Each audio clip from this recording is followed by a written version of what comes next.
If I had an owner-occupier home over the last 5 years in Melbourne, and we're talking about real life situation here, the prices haven't gone up by much, if at all, in the last 5 years in Melbourne. In the meantime, people who have been renting in Melbourne but invested in properties in Queensland area or West Australia or Adelaide or certain pockets, which we've seen our clients, and they've pretty much done 20-30% growth over the last 3-4 years. Yeah, I think if we look at the pros and cons of rent investing, I might just touch on a few of the pros and then maybe you can then go through the cons of it. But I think the first one that we see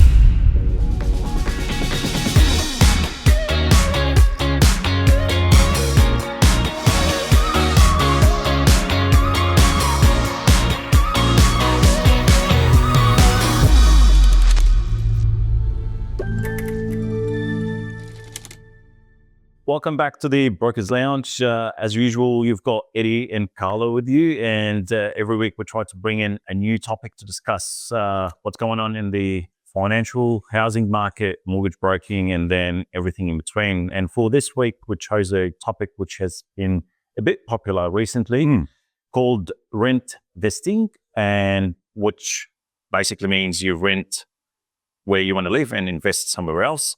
But before all of that, Carlo, how you doing, mate? I'm doing very well, thank you. How's the week been? Busy. Yeah, There's probably only one word to describe it: busy. So yeah, look, it's going to be a red hot finish to the year, end of the year. So we're in the last quarter, so it's just go, and yeah, but it's good. It's a good feeling when you get to the end of the day and go, where did the day just go? So yeah, I don't know if it's a good thing. Yeah, I prefer that than being bored, sitting there going, what's next? So well and truly. So no, I'm happy to be busy. And how's your week been? Yeah, busy as well, man. Like usually this time of the year is busy. The sun is out, weather's warming up, people are excited, and everyone's trying to get everything done before the end of the year. And yeah, like you said, we're 6, 7, 8 weeks probably from That's scary. So yeah, just trying to get things done. So today's topic, rentvesting. Yep. So rentvesting, what does it actually mean? Like I touched a bit on it, but maybe. Yeah, let's not overcomplicate it, because it is pretty much as it says, as that there's two parts to it. When you look at the word rentvesting, the first part is renting. So you actually end up renting a property, and you typically do it in an area where you really want to live, as opposed to buying a property in an area that you may not want to live in because of affordability or whatever it might be. So you're renting a property, and at the same time you're actually purchasing a property or owning a property as an investment property. So it works quite well where you get to benefit from both sides. So basically you become a renter and also a property owner both at the same time. So in a nutshell, it's probably the easiest way. And like I said, if you look at the word rentvesting, it's pretty simple really. So yeah. We just need to fill the air. Fill the air, that's right. Yes, exactly right. So yeah, so I guess it's just more around, rentvesting hasn't been around for a long period of time, because the great Australian dream was always about buying your own home, and that's it. But it's become a lot more popular nowadays, and there is that mind shift from owning your home to rather than to be owning an asset.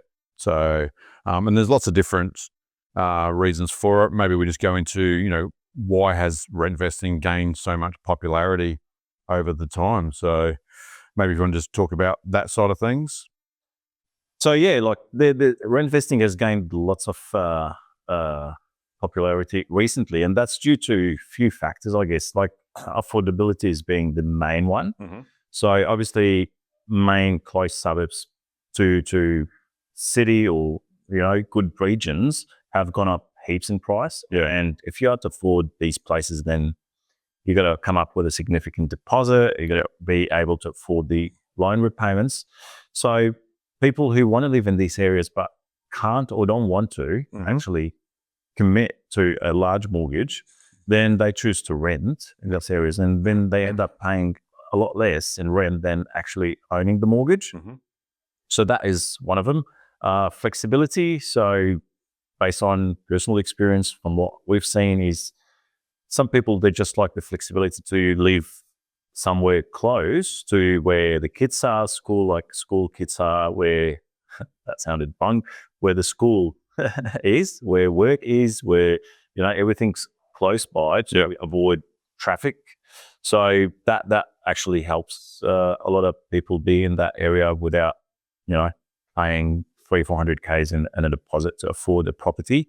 And probably the last one is there's a lot of investment options out there at the moment, which wasn't really popular in the past. And a lot of people choose to rent a house to live in, but invest the money they've got in areas which they, primed for much higher growth than where they live. And then they can invest in certain suburbs around Australia, and then the returns will be much higher and the money would be put into better use. So, and it's not just, I guess, growth, is also the rental yield as well, because we've seen areas, the regional areas of, say, Victoria, like the Geelongs, etc. Even in Sydney as well, there's lots of areas that are outside of the general metropolitan area that are creating or generating some great yields for clients. So like you said, if they're renting, quite often the rent that they're getting on the investment property is almost enough to cover the mortgage repayment. So it works quite well from that point of view. Absolutely. So there's a combination, and it comes down to every person's circumstances and what they're trying to achieve. But it can be, quite popular. I think the whole lifestyle thing is probably plays the biggest part. If you look at, and I did a podcast a little while back with one of our advisors who has gone down the pathway of rent vesting purely so that he could live in a property that's actually closer to the office rather than having that long commute every day. Now, I know that's something you might be grappling with as well at the moment. No, I'm very committed. I'm very committed. So that's something I'm going through as well. And it's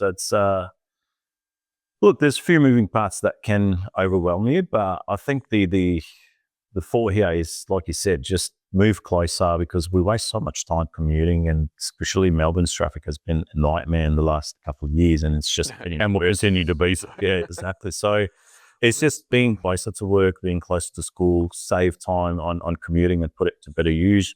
And just being in a close proximity to stuff we like and we enjoy. So, and then we invest these funds into other avenues, whether in business, whether in other properties. So I think as long as you're invested somewhere, that's the main thing. And then if those investments work well, we can always buy a home to live in at any stage in life. But like if I had an owner-occupier home over the last 5 years in Melbourne, and we're talking about real life situation here, the prices haven't gone up by much, if at all, in the last 5 years in Melbourne.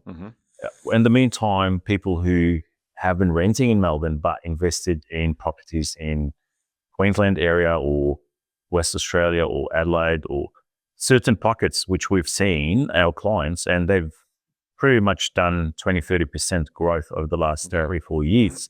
So that money was put into better use, and at any stage they can liquidate and use these funds to purchase a property where they want. So as long as you're invested, I guess that is the key aspect, regardless if it's a home you're living in or an investment property or in your business or shares or whatever your strategy might be. So that's I think if we look at the pros and cons of rent vesting, I might just touch on a few of the pros and then maybe you can then go through the cons of it. But I think the first one that we see with a lot of, especially the younger clients as well, is just being the ability to get into the market sooner rather than later, because they may be able to have there's typically a lower purchase price for properties where they may be able to buy from an investment point of view. It gives them the flexibility to purchase. And that's right. Yeah. Suburbs. Yeah, exactly right. And, if that gives them the ability to get in the market sooner, then why not? There's obviously, like I said, there's two sides to this story at all times. You mentioned about diversifying your portfolio, making sure you are actually invested in something rather than just renting and that's it. Spending the money. Spending the money. But the idea is obviously diversify your portfolio while still maintaining the lifestyle that you're after as well. And lifestyle will play probably the biggest part. And it may be, as we spoke about living closer to work so the commute's not as long, or in an area where the kids are going to a school that they want to actually go to. You know, there are a lot of people who move houses and rent in a place purely to get their kids into one of the most prestigious or well-known or well-sought-after schools, because they have to be in the zone as well. So that's quite interesting. There's also tax advantages as well. You know, we talk about, you know, if you're buying a property for investment purposes, there's lots of different tax advantages that go along with that, from the negative gearing side of things, assuming there is negative gearing there. Obviously, on the flip side of that, there is capital gains tax down the track as well. But hey, if you can, if it's negatively geared and you can reduce your taxable income, all works out well. And then you've also got the potential capital growth as well on that property, because you're going to be typically investing in an area where you're going to be looking for more capital growth, more yield than you typically would get if you're looking to buy somewhere in the area that you want to actually live in. Yes. That's how it typically works. So absolutely. Yeah, absolutely. So like I said, you're going through it at the moment. If you don't mind us talking about your personal situation. Not at all. What are some of the cons that you've had, or the downsides that you've had to deal with when looking at a rent vesting strategy? Because you're obviously moving from a home ownership point of view, where it's your home, you can do whatever you like, to moving towards a strategy where you're going to be renting somewhere. I won't go into too much more because I'm probably going to give away your answer. So I'll just nod. Yeah. Yes, Carlo. So yeah, what are some of the things that have sort of like gone through your head? Look, I haven't moved yet. Yep. So it's within the pipeline. Yeah, like auction is tomorrow. Yep. And then finding a property after. So, but we have been looking around.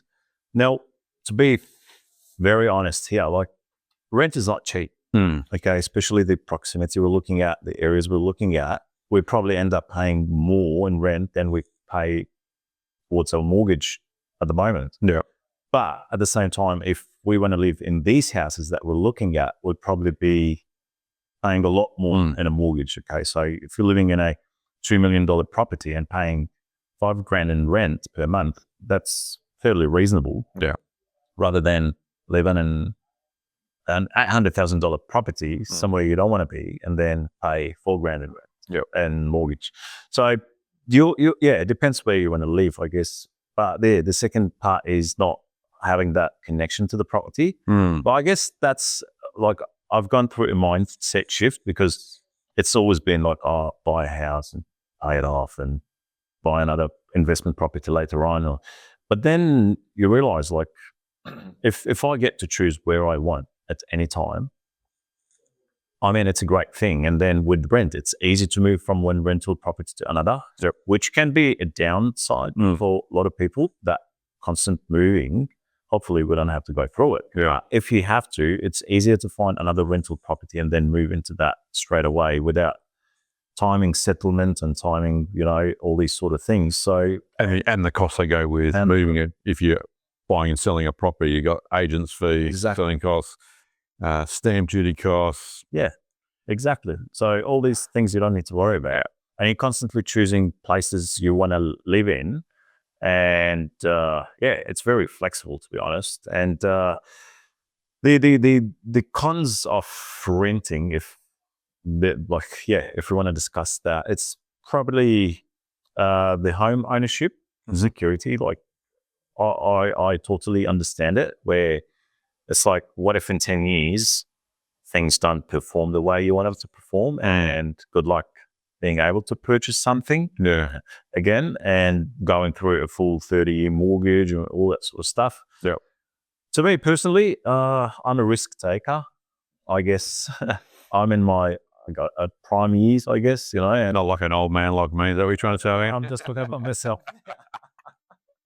I know where you're coming from, mate. Yeah, got your home paid off. Yeah, I'm in Rentvesting, and it's on. Yeah, so I just want to maximize my input output at this stage, and just be able to have a better lifestyle as well, rather than just constantly commute. Because as you know, I commute about a couple of hours on the road every day. That's just one way. So, about 4 hours, which is quite a bit. So if I could put these two better use, spend more time at work, spend more time with the kids, and then have a bit more lifestyle where you're closer to, cafes, restaurants, beach, all that sort of stuff. Yeah. I mean, that's great, but that's where the lifestyle creeps comes in, where you're having smashed over breakfast every morning in your local cafes and stuff. So it's always, weighing it out. Also, obviously, tax implications on your investment properties. That's another one where down the line, selling, if there's gains, you're going to have to pay tax on it, but there's gains to be made as well. So it's not too bad. So I guess it's just finding that right balance and trying it. And if you can afford doing both, I mean, if you can buy a home you want and the place you want and buy investment properties and invest otherwise, then you're lucky. But for the average human being out there like myself, I can't do everything at the same time. So I like your comment about maximizing your inputs and outputs, because that's really important, especially when you do have a younger family, because if you're spending 2 hours on the road each way, potentially, that's 2 hours less of being able to spend time with the family. It could be 2 hours less of work input as well, or work output, I should say. So if you can get a bit more input back into your life by going down this pathway of a rent vesting strategy, then the output's going to be, well earned, well and truly. So absolutely, I do like that comment. I really believe time is the most precious currency, and can't get it back. You can't get it back, and like every single human being, wherever they are in the world, they get 24 hours a day, whether regardless of your background, your color, your whatever sexual orientation is, you still get 24 hours, and it's up to you what you do with it, right? So very true, yeah. I don't get 23 hours and 59 minutes, and you get 24 hours. Everyone's getting 24 hours, and it's up to you what you do with it and how you invest them, how you use them. So to me, that's very important. And I know if I'm paying more somewhere else, but I'm getting on average 10 hours extra a week, well, that's I'm still in the positive. So yeah. Cool. I think it'd be just worthwhile just to quickly touch on who is rent vesting best suited for, because we've touched on, I guess, your situation, which is quite common nowadays, but that's also going to be one of them. Professionals is going to be the big one. Investors, some people just like investing in property rather than actually owning it themselves. So they can, we've seen lots of examples where people have built up a massive property portfolio, but they still rent. And you sit back and go, why would you do that? But if you look at them from a numbers point of view, it actually makes more sense for them to actually do that. And they can buy anytime. Exactly right. Yeah. By the time they've built up this massive property portfolio, then, like you said, you've built up that much equity and you go, I'll have that property over there. Thank you very much. And I'm happy to pay X amount. Yeah. I still think the younger professionals is probably the younger buyers out there who it suits really well, because I've seen it with this generation at the moment. It's all about the lifestyle and wanting to maintain that lifestyle, and to go and have to buy a property that's 50 minutes or an hour out of the city. They're not typically going to get the lifestyle that they may be after. They won't be able to go down to the nice cafes down Brunswick Street or whatever it might be and have a nice smashed avo. So this is a good way for them to actually go down that pathway. So, but it does take a lot of discipline as well. I think that really is key. The commitment to be able to go down this pathway of rent vesting is, you've got to be real and truly focused, disciplined to make sure it actually works properly for you, rather than, we'll give this a go. And Eddie's looking at me like, am I disciplined enough? You're very disciplined. You're one of the most disciplined. Too late now. Yeah, but I think it's obviously more of a long-term strategy. Well, but look, but things do change. I get that. Exactly. Like you can't guarantee anything in life, and it could be the worst thing you do. It could be the best thing you do. Like, who knows? It's just, I guess, to me personally, like what I'm looking towards is, and I'm not like big on lifestyle in a way where I constantly need to be doing something or buying something to feel okay. Like I feel okay regardless. But like I said, lifestyle in terms of owning your time back and just going for a walk in the morning with the kids before school, having that time to do that rather than rush, and then come back early, and then you've got time to do stuff with the kids after. Or, Yeah. you know, it's so free, and so that's part of lifestyle, I guess. And in terms of discipline, like, do you mean financial discipline, like not spending beyond your means and getting caught up with? Yeah, pretty much. Yeah. Yeah. I guess you can do that anywhere. You know, like a lot of people, they can't have the lifestyle if they live in a place where they're a bit far from major, like, main amenities, but just buy heaps of rubbish online to make it up. So I guess discipline is important everywhere.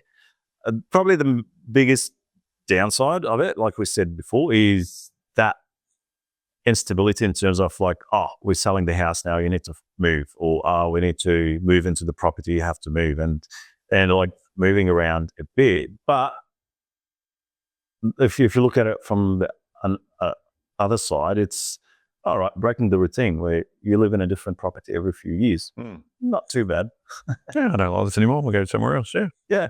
There are a lot of people out there who do get bored very quickly with the norm. Yeah. And for living, I've been in the same house now for 23 years. You're probably not one of those people, I would say. No, but I'm getting close to that. It's taken me 23 years, but I'm getting there. But there's been many times where you do sit back and go, you know what, I just want something new. I want something different. Yeah. But it's obviously to be able to make that. But change. I love the area, and that's probably what held me back. Yeah.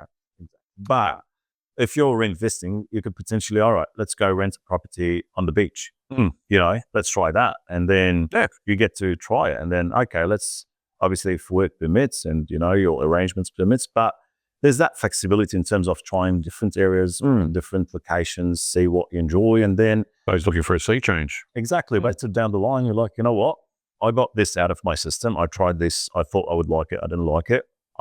This is where I want to be for the rest of my life. And then you make that choice. So yeah, there's heaps of factors in there. It just really comes down to what you want in life. And, Yeah, agree. I think before we close out, I might just provide some practical tips for those who wanted to go down the rentvesting path. First and foremost, make sure you get yourself a finance pre-approval in place before you start. Obviously, work through the numbers in your own head, but get that finance pre-approval to invest. To invest? Yeah, to buy an investment. Yeah, we don't. Sorry, don't need to pre-approval to rent. It's like, oh, I haven't got in my approval. I can help you out, mate. All good. So, obviously, research the growth areas. Look for things like infrastructure, employment hubs. Melbourne's a classic example of creating little hubs in different areas. But look for that. Work with a broker who understands the whole idea of investment or rent vesting and investment lending as such. Cash flow management, you make sure you're properly prepared for that and you don't overstretch yourself as well. So have some numbers in mind that don't blow your budget as well, because it can sound like a really great strategy, rent vesting, but if you overstretch yourself, you'll be so stressed before you know it. So it's very important to get it done. And lastly, just make sure you have a long-term exit plan. So know probably when and how you're going to actually transition to going back to owning your own, if that's part of your longer-term plans as well. Some people don't actually have that as part of their plans. They just go, you know, I'm just going to keep doing that forever and a day, and I'm happy to do that. But if your plans are to get into your own home, work out what that long-term exit plan actually looks like. So yeah, absolutely.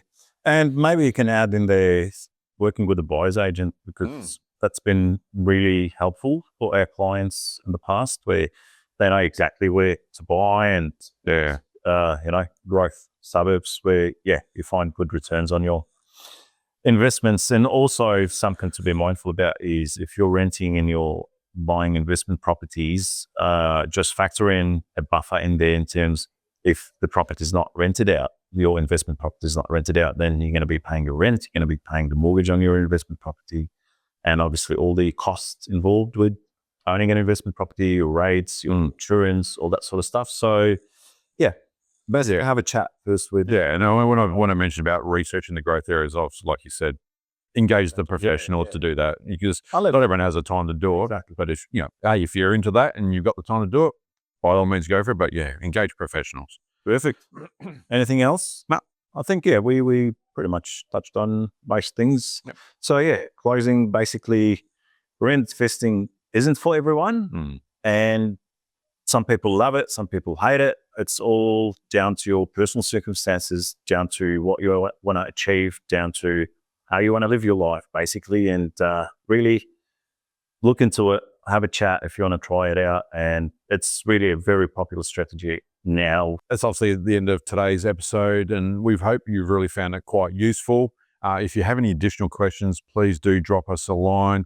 Remember to subscribe to our podcast as well going forward, and leave us any other ideas for other topics that you want to hear as well.